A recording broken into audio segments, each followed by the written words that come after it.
Sir, peoples party की जानिब से अब तक गवर्नर पंजाब की तकर्री ही नहीं हो पाई, इतनी ताखीर क्यों? बिस्मिल्लाहिर्रहमानिर्रहीम। बहुत शुक्रिया इकरा, आपने अपने प्रोग्राम में इनवाइट किया। पाकिस्तान पीपल्स पार्टी बिल्कुल आप आने वाले दिनों में देखेंगी, इसमें मुशावरत का सिलसिला जारी है। पार्टी की लीडरशिप आपस में तमाम सीनियर क़यादत के साथ मुशावरत कर रही है, जिस किसी शॉर्ट लिस्ट करके जिन नामों में से इत्तफाक होगा और पार्टी की क़यादत जिस पे समझेगी कि ये इसको गवर्नर पंजाब लगाना चाहिए, उसको नॉमिनेट कर दिया जाएगा।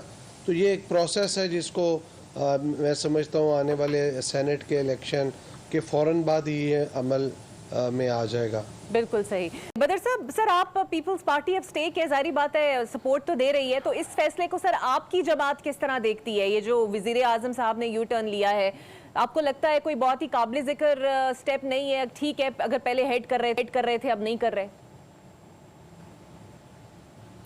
अच्छा इकरा, हिस्टोरिकली अगर देखें, कॉज एक टाइम पे मेरे फादर भी he was part of the cabinet, तो इसको हमेशा से फेडरल मिनिस्टर ही हेड करता था। फिर पिछले कुछ दवार में ये प्राइम मिनिस्टर ने इस ईसीसी को हेड करना शुरू कर दिया। तो और पाकिस्तान पीपल्स पार्टी ने as a matter of policy वो चूंकि प्राइम मिनिस्टर को वोट दिया है, लेकिन इसके अंदर कोई ऐसा जो है दखल अंदाजी नहीं रखी।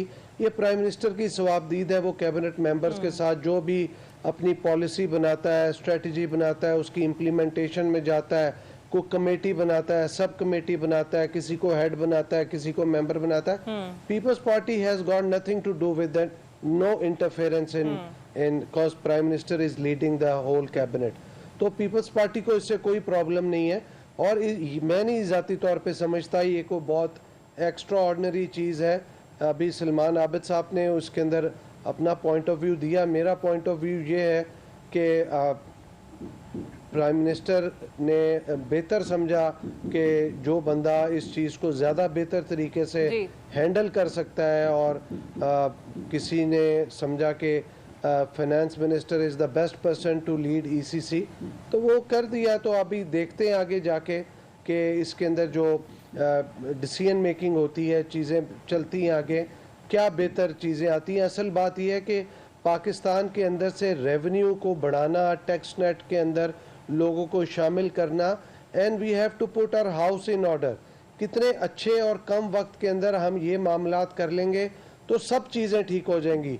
और जब तक हमारी डिपेंडेंस रहेगी IMF पे और इंटरनेशनल डोनर एजेंसीज पे, उतनी देर हमें फिर मुश्किलें और सोबतें भी बर्दाश्त करनी है और सख्त फैसले भी करने हैं। बिल्कुल ठीक। और उसके लिए तमाम कौम देख रही है कि क्या मामलात होते हैं, ये हुकूमत क्या करती है।